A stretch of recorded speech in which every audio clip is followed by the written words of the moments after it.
Morning everyone. Today I want to talk to you about high level personal hacks. Now obviously this is a Sunday morning, it's a lovely Sunday morning. I talk about kind of personal life, personal development, personal education. There'll be a little bit of a crossover with the productivity hacks of yesterday's vlog on a Sunday, but because I'm a student of productivity. But I do love something that this is going to be more geared around kind of personal life as opposed to necessarily directly related to work life, which most people associate productivity. So I can hopefully differentiate between the two. So today I'm going to talk to you about a little bit of high level stuff. I'll go more detailed on each part in separate episodes further down the line. But firstly, this is a beautiful route. Sunday morning I'm by a river. So I'll get the camera to pan around throughout this run so you can see running by the river. I'm in absolute rural countryside. I mean, look over there, absolutely beautiful. And it's just lovely, really, really nice, really good for the head, good for the mind. So high level personal hacks. Okay, I'm going to mention my kid's primary school headmaster here, David Morell, that I used to play football with, really cool guy, lovely bloke. But he's instilled a message into my kids' primary school, which is always try and be the best version of you. And it's kind of linked to the stuff I follow as well, like the one thing to get you closer to your goal tomorrow. He's more about what's the one thing that's going to make you a better version of you tomorrow. And I think it's a really nice message to give to kids. Some people, other parents, disagree with it as you get varying end of the spectrum, but I think there's something a lot to be said about trying to be the best version of you. And quite often people try and be the best version in business, but they'll neglect health, well-being, family, all these other, super important things. And arguably they're more important than work, because this is why you work for most people anyway. And a lot of people neglect that. So I think there's a lot to be said to that. Be the best version of you, and that means all facets. And a lot of this stuff will be indirectly applicable to my work life as well. But I'm constantly searching for new things to try. My wife refers to them as fads and says, oh, just doing the next thing here. But quite often I'll prove her wrong. But I will knock it on the head if I'm not identifying the results. So firstly, first thing I want to say is if you're going to try something new and integrate it into your life to try and make a better version of you, the only way you're going to know if it truly is a better version of you is if you measure it. So you've got to have a mechanism to measure. It doesn't have to be anything super detailed or anything, but just track when you implemented this and possibly journal how you felt before you started. If you're tracking with an app or something, use something just to note how you're feeling, or use a measurement of, at one metric. What is that metric that you're looking to achieve? So for example, if you're changing your diet and you want to lose weight, clearly you're going to track from the day you started the diet how much you weigh on a regular basis. So sorry, I'm just running down a bit of a bumpy hill in barefoot. It's quite painful. So you've got to track. If you can't track, I just ran through a puddle as well, so I've now got a wet foot, but there you go. The joys of running in rural countryside. Things I do for you guys. I was always notoriously a road runner, but since doing this vlog, I thought it'd be much better for everybody to see a bit of scenery rather than just a boring road and cars. So I run on this now. As a result, my feet suffer. So things I sacrifice for you guys. But anyway, I digress. Back to personal hacks. So one of the first things I did, I felt I was getting tired. And what I did, obviously I've talked to you about sleep cycle and measuring my sleep, tracking how much sleep I need, linking it with biological prime time to work out the energy levels, etc. So I track my sleep and I continue to track it. And I always try and make sure my weekly average, I have an app which scores, so I've got metrics that does it automatically. I always try and make sure between 75 and 80 is a minimum, above 80 in terms of sleep score. And the app does all this funky stuff, it calculates the score. But it's quite good for a measurement. And I always try and make sure I get between 6.5, 7.5 hours a night. So that's how I track my sleep. And I found that gives me a better version of me every day. I'm not feeling lethargic and miserable and irrational and ratty and all that stuff that comes with sleep deprivation. So really, really important. The next one I've looked at is my exercise regime, and I think we've talked about this before in terms of creating habits. It takes 66 days to integrate a new habit into your lifestyle, and running has always been a big part. And we've talked about the accountability and goal setting. Oh wow, this is really wet. Oh. Sorry, just running through swampland. Sorry, getting wet feet here. Sorry, I got distracted there. So yeah, we talked about my exercise regime has changed since doing this vlog. This vlog is holding me accountable to run every day, and I set myself to run a minimum of 40k a week. So it's pretty easy to do when you're running every day. But the reason it's easy to do is that it means I'm going to achieve it. And there's nothing worse than, my feet are soaking now. There's nothing worse than doing something and failing. So be realistic with your goals and settings. So, and habit tracking, I run every day. I track my runs every day using various apps. We can talk to you about running apps on a separate episode. But I'm tracking everything to measure it. And I'm on a 30-day running streak at the moment, and my target is to run for a minimum of 365 days in a row. Minimum of 5k each day. Morning. So, but the common theme here is I'm tracking everything. So that's my exercise regime. And obviously, my vlog I'm doing is holding me accountable. So there's things you can do for each hack you're integrating into your life to hold you accountable. And like I said, I've talked about that in different episodes, but it's really, really important because it means that you're more likely to succeed. So that's the exercise regime. Okay, the next thing. I'm conscious with work. I spend so much time at work. I sometimes neglect my family, so I habit track a single act of kindness to my wife and a single act of kindness to my children each day. Just something that's caring and considerate rather than what's expected at the norm. Something slightly outside the norm. So I'm just coming through a gate here. 1 second. So there's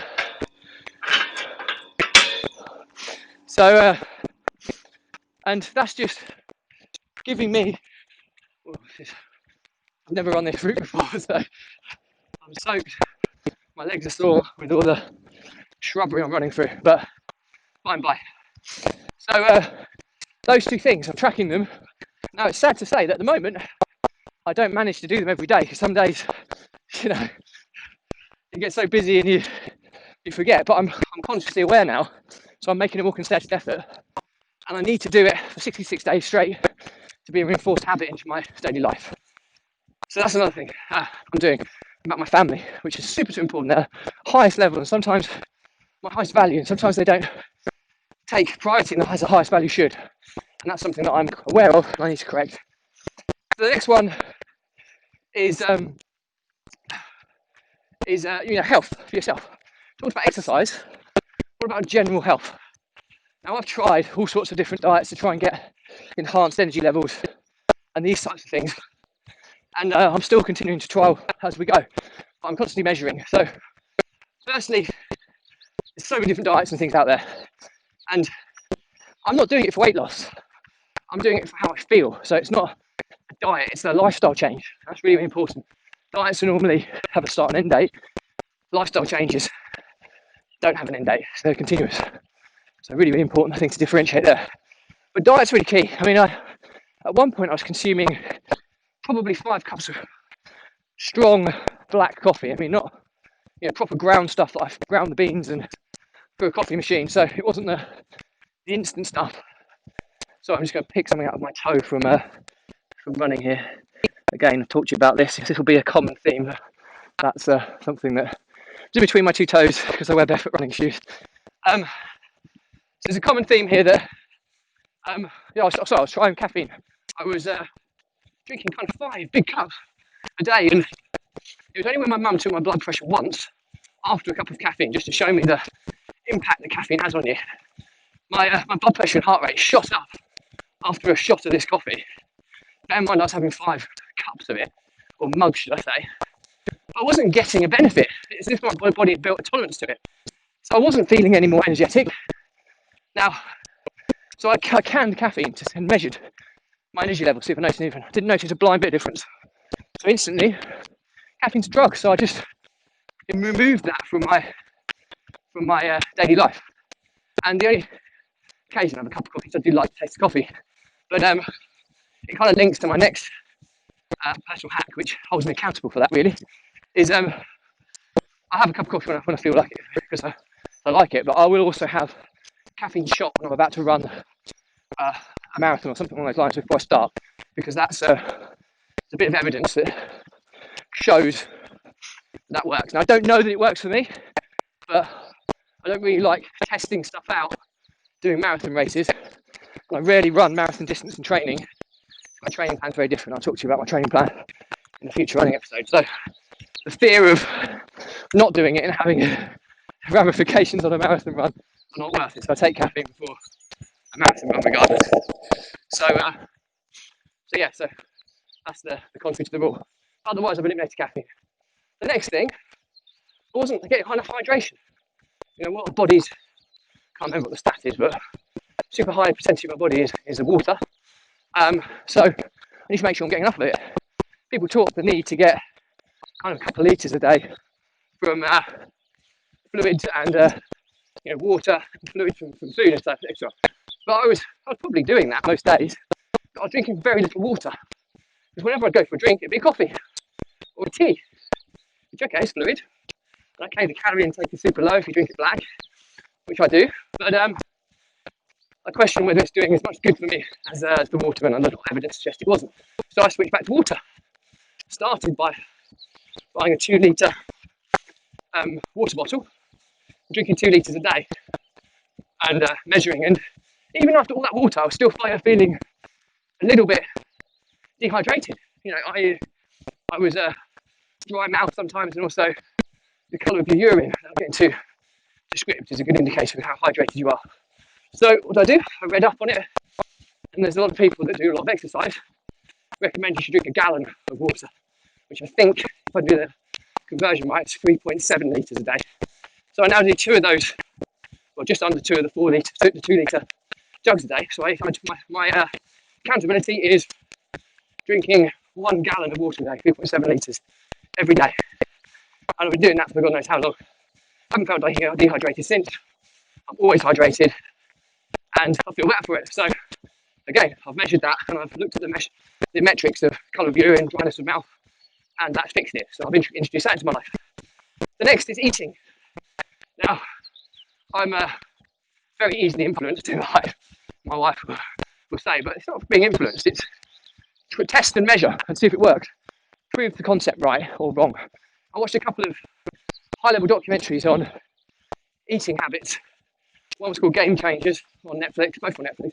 The other one was called What is Health? They're both basically slating the impact of eating meat. Now, I don't not eat meat because of, some people do it for animal rights and things. I don't have a problem with that providing, be careful what I say here, but I don't have a problem with that providing you don't waste it, because it's part of the food chain. You know, if you eat meat, you don't waste it. So, let's see where I am now. I'm not used to where I'm running here, so I'll work it out soon. So I don't do it for that reason. I do it for, I would never waste meat. I've never wasted food, and I've always been brought up to know that there's people out there that don't have enough food to eat. So why should we ever waste food? I try and instill that in my children, and not to be fussy about what we eat and all that sort of thing.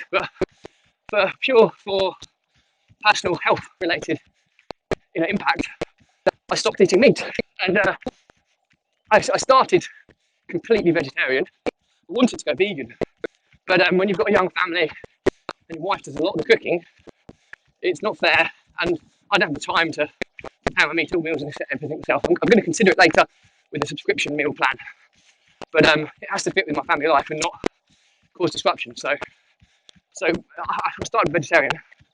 I was just finding I was eating more processed stuff because I couldn't substitute stuff like eggs, for example, and dairy products and meat. Enough. So I was eating a lot of processed stuff, which was probably having a negative impact on me. So as a result of that, I switched to pescatarian. And I mean, I've been measuring this I've been pescatarian now for probably 7 or 8 months. Haven't noticed any form of negative of canning meat. Now I do eat fish, it's pescatarian. I don't eat a huge amount of fish, but I will have some fish each week. But I do eat eggs as a substitute as well. I do eat cheese and dairy. And I've noticed no negatives. Now, there's a lot of evidence for pros and cons of eating meat and different types of meat. But for me, I noticed no negative with not eating it. And there was enough evidence to suggest that there were possibly negative aspects of eating meat. So I canned it and haven't noticed any difference. And I track my performance and exercise and that side of things. No downturn from not eating meat. So just changing hands here. My hand is sweaty and this camera can get quite heavy after a while. So I've canned meat. So that's another productivity hack I've done. But I will be trying vegan at some point, and I'll document that when I get around to doing it, so you can see what I mean by it, and I'll give you the measurements. So that's another thing I've introduced. The other thing I do is bought a Fitbit. Now I have and I track my food, and I try and operate at a calorie deficit, not to lose weight, but to maintain weight, because I'm 38 years old now. I've never had weight-related issues or anything, so this isn't. But for me, I'm habitual, so I don't want to. Excuse me. Sorry, I don't like spitting, but when a fly goes into your mouth, sometimes means are a must. But yeah, so I've got this Fitbit and I track what I eat. So I add all my meals and snacks into this app. Just keeps me on point with portion size, because I've got a pretty addictive, compulsive personality. I won't eat biscuits, chocolates and crisps. If I eat one, it opens up a world of pain, and I end up eating, loads of them. If I had one biscuit, I'd probably eat a packet. If I ate one crisp, I'd eat a sharing pack, So I just don't eat them, and I haven't noticed an issue, which is great. So I try and substitute that with fruit and nuts and popcorn, plain popcorn. So just some little things I do to try and be better in version of me. And like I said, I'm measuring it. I'm tracking the habit of not eating this stuff, and I'm also tracking using Fitbit. I'll talk to the reasons between a Fitbit and Apple Watch, because I have the latest Apple Watch as well for my running and other smart technology features. But with my Fitbit, I track other things, especially my sleep, which is the main one. But I'll talk to you about the differences in a separate episode. So my Fitbit, I measure my food. The app's really good for that. I also log my water intake, but I do that for habit tracking as well. I also monitor calorie intake against calories burned, so I'm operating at a calorie deficit each day, and I track that. I also track how often I'm doing 10,000 steps a day, because bizarrely, I work in front of a computer screen, and I don't get a lot of movement during the day other than my run. That's why my run is so important to me. And even then, when I'm doing a minimum of 5k, there are the odd day I don't quite get to 10,000 steps, and that's supposed to be the recommended for a healthy person each day. So but when I do a longer run, obviously I clearly go over that easy. I sometimes do 20,000 plus. So I'm more aware of how many steps I do on a daily basis, and that's key. Also track my heart rate on an ongoing basis to see what my resting is, to see whether it's lowering over time. Shows my level of cardiovascular fitness and that side of things. So sorry, I've got flies everywhere. I've got a fly in my eye now. I'll get rid of it. So it's like running in a jungle of some kind. But so hopefully that's given you some indication on personal hacks that I do. I'll talk about each of them in more detail on separate events, but separate episodes. Sorry. Hopefully, it's an absolute fly fest, or gnat or bug, whatever you want to call it. I don't think they're mosquitoes. So it's as real as it gets in these vlogs. Seeing the life of running in 22, 23 degree heat in the rural countryside. As beautiful it is, but it has its negatives. But I hope you found this episode useful. So the message or the summary to this episode is try and be the best version of you. Look at what things you can integrate into your daily life which don't have an overbearing, distraction to your daily life. They've got to fit. The importance of habit tracking and 66 days to become a habit. The other thing I didn't mention was the compounding effects of all these combined can truly make you an unbelievable version of you. But you can only do that if you're measuring. So make sure you are measuring all this stuff. So measure, test and measure what you try out. If it doesn't work, why do it? If it works, enforce it and hold yourself accountable to do it and make it a part of your lifestyle. So I hope that's been useful.